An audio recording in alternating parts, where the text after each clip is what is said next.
ಈ ಮಧ್ಯಪ್ರಾಚ್ಯ ಅಂದರೆ ಯುರೋಪ್ ಆಗಿರ್ಬೋದು, ಇರಾನ್ ಆಗಿರ್ಬೋದು, ಇರಾಕ್ ಆಗಿರ್ಬೋದು, ಸೌದಿ ಅರೇಬಿಯಾ, ಈ ಎಲ್ಲ ಕಡೆಗೆ ಹೋಗುವಂಥ ರಫ್ತು ಉದ್ಯಮ ಸಂಪೂರ್ಣವಾಗಿ 8-10 ದಿನಗಳಲ್ಲಿ ಬಂದಾಗಿದೆ. ಅಲ್ಲಿಗೆ ಯಾವುದೂ ಒಂದು ಚೀಲನೂ ಕೂಡ ಮೆಣಸಿನಕಾಯಿ ಹೋಗಿಲ್ಲ. ಯುದ್ಧ ನೋಡಿ ಪ್ರತಿಯೊಂದು ಹುಟ್ಟುವಳಿಗೂ ಕೂಡ ಇದು ತೊಂದರೆಯನ್ನು ಕೊಡುವಂಥದ್ದೇ. ಯುದ್ಧ ಈ ಮನುಕುಲಕ್ಕೆ ಬೇಡವಾಗಿತ್ತು, ಆದರೂ ಕೂಡ ಪ್ರಾರಂಭವಾಗಿದೆ. ಆದಷ್ಟು ಬೇಗನೆ ಇದು ಯುದ್ಧ ನಿಲ್ಲಿ ಅನ್ನುವುದೊಂದು ನಮ್ಮ ಪ್ರಾರ್ಥನೆ. ಇನ್ನು ಬ್ಯಾಡಗಿ ಮಾರುಕಟ್ಟೆಯಿಂದ, ಇದು ಭಾರತ ದೇಶದಲ್ಲಿಯೇ 2ನೆಯ ಅತಿ ಮುಖ್ಯ ಮಾರುಕಟ್ಟೆ ಮೆಣಸಿನಕಾಯಿಗೆ.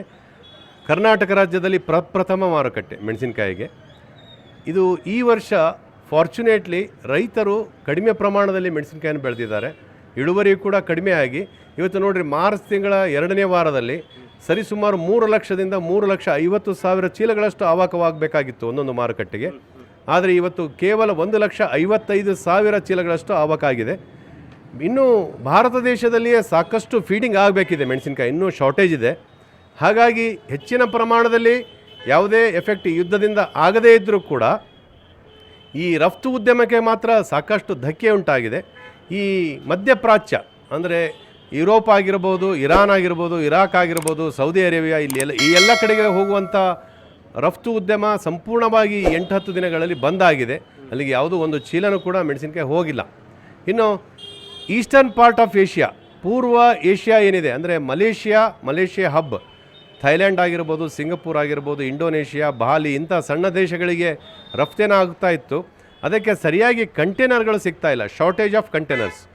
ಚೆನ್ನೈನ ರೆಡ್ ಹಿಲ್ಸ್ ಪೋರ್ಟಲ್ಲಿ ನಮಗೆ ರಫ್ತು ಮಾಡಲಿಕ್ಕೆ ಈಗ ಒಂದು 5-6 ದಿನಗಳಿಂದ ವ್ಯತ್ಯಯವಾಗಿದೆ. 14ನೇ ತಾರೀಕಿನಿಂದ ಮತ್ತೆ ಪುನರ್ ಪ್ರಾರಂಭವಾಗ್ತದೆ. ಆದರೆ ಇಲ್ಲಿ ಏನಾಗಿದೆ ಅಂತಂದರೆ ಹೆಚ್ಚಿನ ಸಂಖ್ಯೆಯಲ್ಲಿ ನಮಗೆ ಕಂಟೈನರ್ಸ್ ದೊರಕ್ತಾ ಇಲ್ಲ. ಶಾರ್ಟೇಜ್ ಆಫ್ ಕಂಟೈನರ್ಸ್ ನಾವು ಎದುರಿಸ್ತಾ ಇರೋದ್ರಿಂದ ಮೊದಲಿಗಿದ್ದ 40 ಫೀಟ್ ಕಂಟೈನರ್ಗೆ ನಾವು $1,800 ಕೊಡ್ತಾಯಿದ್ವಿ, ಅಂದಾಜು $1,64,000 ಕೊಡ್ತಾಯಿದ್ವಿ ಒಂದೊಂದು ಕಂಟೈನರ್ಗೆ. ಇವತ್ತದು $3,800 ಏರಿದೆ. ಅಂದರೆ ಸರಿಸುಮಾರು $3.5 ಲಕ್ಷ ಕೊಡಬೇಕಾಗಿದೆ. ಪ್ರತಿಯೊಂದು ಕಂಟೈನರ್ಗೆ $2 ಲಕ್ಷ ಹೈಕ್ ಆಗಿದೆ ಬಾಡಿಗೆಯಲ್ಲಿ. ಇದು ಆಟೋಮೆಟಿಕಲಿ ಇದು ಕಾಸ್ಟಿಂಗ್ ಆಗೋದು ನಮ್ಮ ಮೆಣಸಿನಕಾಯಿಯ ಬೆಲೆಯಲ್ಲಿಯೇ. ಹೀಗಾಗಿ ಮೆಣಸಿನಕಾಯಿ ಉದ್ಯಮಕ್ಕೂ ಕೂಡ ಈ ಇರಾನ್, ಇಸ್ರೇಲ್, ಅಮೇರಿಕಾ ಯುದ್ಧ ಏನಿದೆ ಸಾಕಷ್ಟು ಇಂಪ್ಯಾಕ್ಟನ್ನು ಮಾಡಿದೆ ಅಂತೇಳಿ ನಾನು ಹೇಳೋದಕ್ಕೆ ಇಷ್ಟಪಡ್ತೀನಿ. ಆದರೆ ಮುಂಬರುವ ದಿನಗಳಲ್ಲಿ ಯುದ್ಧ ನಿಲ್ಲಬೇಕು. ಇನ್ನೊಂದು 2 ದಿವಸದಲ್ಲಿ ನಿಲ್ಲದೇ ಹೋದಲ್ಲಿ ಪೆಟ್ರೋಲಿಯಂ ಉತ್ಪನ್ನಗಳು ಭಾರತ ದೇಶಕ್ಕೆ ಆಮದಾಗುವುದು ಕಡಿಮೆ ಆಗ್ತದೆ. ಆಟೋಮೆಟಿಕಲಿ ನಮ್ಮ ಟ್ರಾನ್ಸ್ಪೋರ್ಟೇಷನ್ ವಿಭಾಗದಲ್ಲಿ ರೇಟ್ಗಳು ಏರ್ತಾ ಹೋಗ್ತವೆ.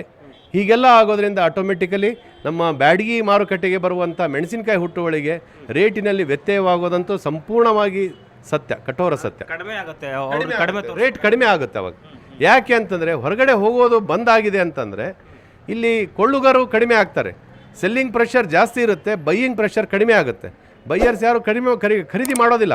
ಯಾಕೆ ಅಂದರೆ ರಫ್ತು ಆಗ್ತಾ ಇಲ್ಲ. ಒನ್ಸ್ ಅದು ಎಕ್ಸ್ಪೋರ್ಟ್ ಸ್ಟಾರ್ಟ್ ಆದಮೇಲೆ ಪ್ರಾರಂಭ ಮಾಡೋಣ ಅಂತೇಳಿ ಯಾರಾದರೂ ಒಂದು 8-10 ಜನ ದೊಡ್ಡ ಖರೀದಿದಾರರು ಹಿಂದೆ ಸರಿದ್ರೆ ಆಟೋಮೆಟಿಕಲಿ ಮೆಣಸಿನಕಾಯಿ ಮಾರುಕಟ್ಟೆ ಮೇಲೆ ಇದು ವ್ಯತ್ಯಯವಾಗೋದಂತೂ ಖಚಿತ.